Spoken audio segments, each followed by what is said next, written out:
Justice for Adonai. He is a symbol of modern Ethiopia. የአዶናይ ቤተሰቦች ወይም የቅርብ ጓደኞች ይሄ ቪዲዮ ከደረሳችሁ ለእናንተ ነው። ለነዚህ አራት የመንግስት ተቋማቶች እንግዲህ የካናዳ የመንግስት ተቋማቶች ኢሜል ማድረግ አለባችሁ በአስቸኳይ ማለት ነው። አንደኛ ኢትዮጵያ ውስጥ የሚገኘው እንግዲህ የካናዳ ኤምባሲ በፍጥነት ኢሜል አድርጉ። በጣም ተጽዕኖ ያሳድራሉ። አንደኛ ቦታው ድረስ በመሄድ መጠየቅ ይችላሉ። ሁለተኛ በምን ጉዳይ እንደታሰረ ማጣራት ይችላሉ ማለት ነው፣ በትክክል ዲፕሊ ማለት ነው። ሶስተኛ ደግሞ የተሻለ ትሪትመንት እንዲደረግለትና እንዲፈታም በስሱ ፕሬዠር ማድረግ ይችላሉ። ሁለተኛ ግሎባል አፌርስ ኢን ካናዳ ነው። እነዚህ ደግሞ ካናዳ ውስጥ የሚገኙ የመንግስት ተቋማት ሲሆኑ በአለም ዙሪያ የታሰሩ እንግዲህ የካናዳ ዜግነት ያላቸውን ሰዎች ጉዳያቸው የሚከታተሉት እነዚህ ናቸው። በምን ጉዳይ እንደታሰረ ምን እንደሆነ እነዚህም ዲፕሊ ያጣራሉ፣ ኢሜል ያደርጋሉ ለኢትዮጵያ ገቨርንመንት ማለት ነው።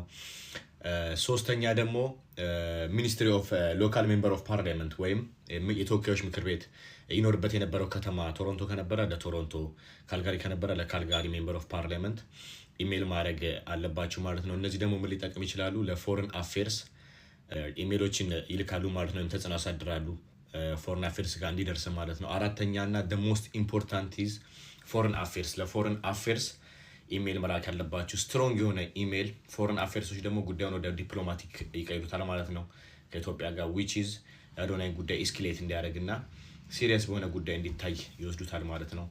ለነዚህ አራት ተቋማቶች as soon as possible ኢሜል ማድረጋችሁን አትርሱ ማለት ነው። በደንብ ያለውን ጉዳይ አብራርታችሁ በደንብ አሳይታችሁ፣ ምክንያቱም እኛ ነው ስለ አዶናይ የምናውቀው እነሱ አያውቁም። ስለዚህ ምን አይነት ሰው እንደነበረ በምን እንደሆነ every single thing deeply ሪፖርት ማድረግ አለባችሁ ማለት ነው። በተረፈ አዶናይ እንዴ ቀልጃለሽ እንዴ? ለምሳሌ አሁን ጂጂ አዳምጪ። ለምሳሌ አሁን ኢትዮጵያ ላይ ያሉ ሴተኛ አዳሪዎችን በትንሽዬ ነገር አቋቁመሽ ህይወታቸውን ልትቀይሪ ትችላለሽ። ትንሽ ሱቅ በመክፈት ጥቃቅንና አነስተኛ በማደራጀት ምናምን። እነዚህ ሚዲያ ላይ የሚመጡት ግን ልታደራጃቸው አችም ዶላር ነው የለመዱት። በ500 ነው የሚከፈላቸው፣ $1000 ነው የሚከፈላቸው። መንግስት እንዴት ነው የሚያደራጃቸው? እነዚህ በስንት ሺህ ሰጥቶ ነው የሚያደራጃቸው? እንዴ ለቅሞ ያስገባ 3000 ሰው አልኩሽ እንዴ ጥናት ተደርጎበት እኮ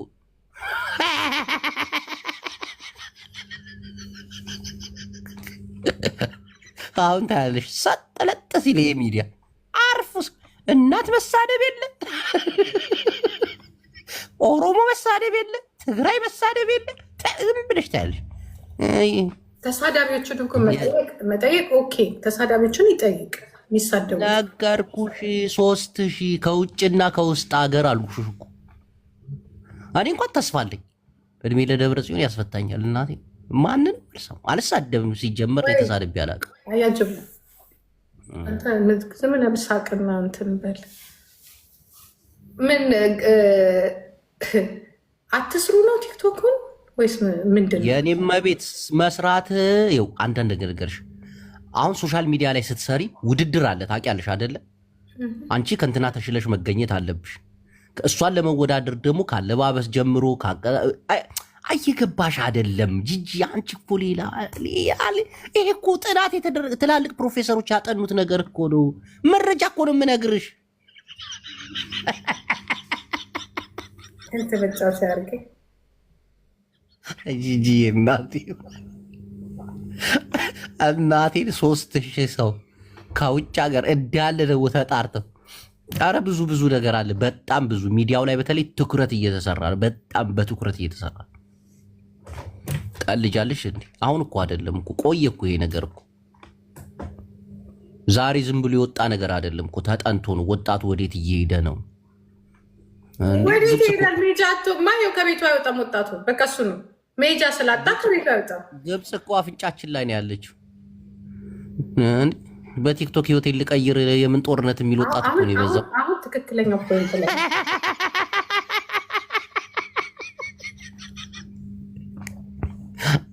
ትናንት ቁጭ ብሎ ብብቱን ሲልስ የነበረ ሰው እኮ በቲክቶክ ህይወቱን የለወጠው። ወጣቱ ህይወቱን መለወጥ ይፈልጋል። አሁን ገባኝ። እሱ ሊሆን ይችላል። ቴንክ ዩ ናከሲዳ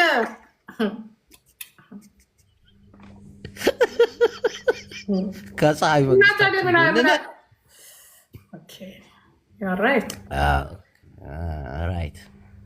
ቀልድ የለም። አገር ነው ይሄ ማማዬ። የባህር በር ያሉት ምን ሊደረጉ ነው? ገበያው ሊጠፋ ያልከኝ ነው። የለም አሁን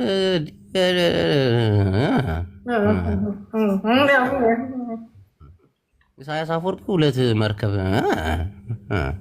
ከዛ የኢትዮጵያን ወጣት ሊጠቀምበት በሶሻል ሚዲያ ገባኝ። አሁን ገባኝ። ያው ራይት ትክክል ነው ማለት ነው። እግዚአብሔር ትክክል ነው። ይመች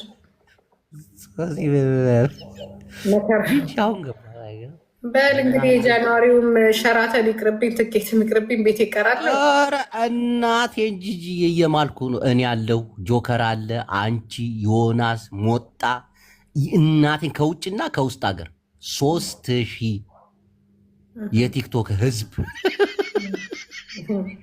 አሁን የሚቀሩት እነማን እንደሆኑ ታውቂያለሽ? እና አብርሃ ሊያሾ አብርሃ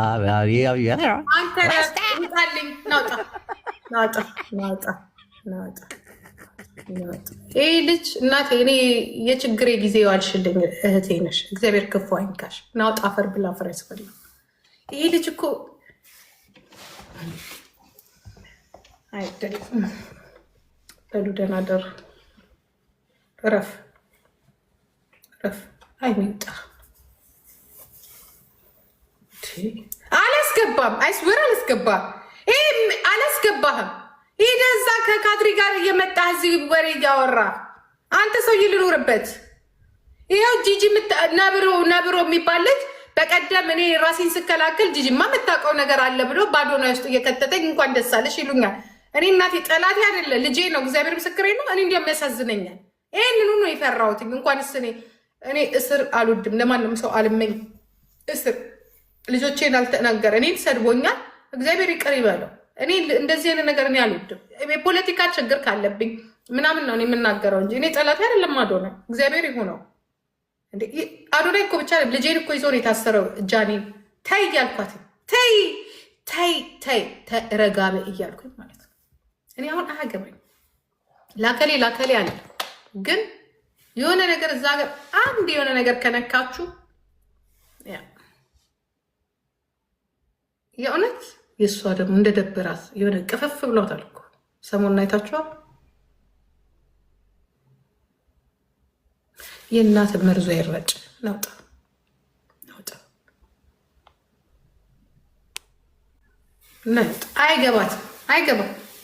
አይገባም።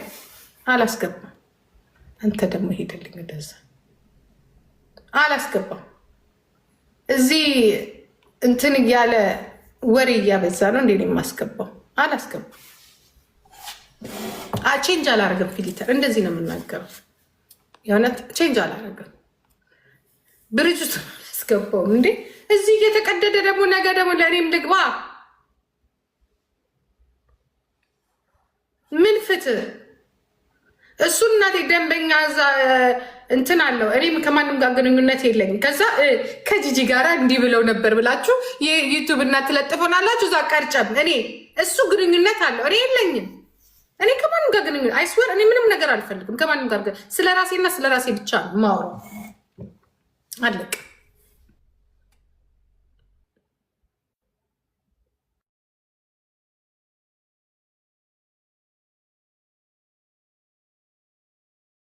እውነቱን ነው።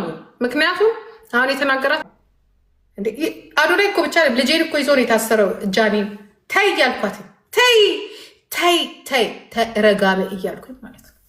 እኔ አሁን አያገባኝ ላከሌ አለ። ግን የሆነ ነገር እዛ ጋር አንድ የሆነ ነገር ከነካችሁ እዚህ ላይ ከተዘፈዘፈ ሀገራዊ እንትኑ የሀገሩን መብት አያስከብርም። ስለዚህ ዋናዎቹ መለቀም አለባቸው። ትክክል እንደዚያ ይበሏ። ታዲያ አለባበስ ምናምን ጂኒ ጃንካ ብለው ጭንቅላቴን አያሳምም። እውነትህን ነው። ለማንኛውም የአሜሪካን ፓስፖርት ያስፈልግ። ይሄ ልጅ እንትን አይደለም እንዴ? ካናዳዊ አይደለም እንዴ? ልጅ ካናዳዊ አይደለም? እኔ እኮ አይጃኔ የዛ ዕለት እኮ ግብፅ ሆነችብኝ። መድረክ ላይ ያለችው አናትሽን ማለት ነበር። እናትሽ ድንጋይ ትብላ። ሁላችሁም እጃችሁ የተነካካው ራስሽ መድረክ ላይ ያለሽ ጃኒያችን ከፊት ለፊት ያባይ ከኋላ ቀይ ባህርሽ ይጥፋ። እንዲህ ስትሉ ለምን እንዳመቻቻችኋት እኔ አይቻልም። ገብቶኛል። 3 ዓመት 2 ዓመት እንጂ ተበላሽቷል ሀገሩ። እኔ ገብቶኛል። የዛለት ማታን የተናገርኩት ለምንድን ነው እንደዚህ የተባለችው? የለበሰችውን ልብስ ከፊት ለፊት ግብፅ ጃኒ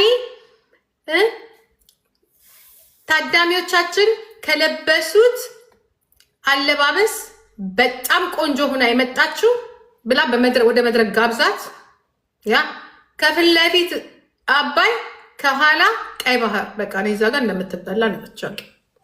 አለመሞታቸውም ጥሩ ነው መንገራችን። ሁሉ ጊዜ ፌዴራል ፖሊስ ዛሬ እነዛን ከባህል ወጥ የሆነ አለባበስ ለብሰው ተመነቃቅረው የመጡት ቋንጣ ሰዎችን ለቃቅሞ ሊያደርቃቸው አስገብቷቸዋል አሉ። ፌዴራል ፖሊስ አሁን በቃ ቆንጆ ስራ እየሰራ ነው። በእውነት የቀሩናሉ ሽልጥልጥ። አሁን አንድ ቡሽቲ ጋዜጠኛ ተብዬው ደግሞ ተገኝቷል። ከሱ ጋር ግንኙነት ቀረቤት ያላቸው ጭምር ወስደው ቂጣቸው በጋለ ብረት እየተተኮሰ መጠየቅ አለባቸው። ኢትዮጵያ ውስጥ ይሄ ቡሽቲ የተባለ ይሄ የሚሽለጠለጥ ቲክቶክ ላይ እንዳልሆነ የሚሆን ሁሉ መገረፍ አለበት። አገሪቷ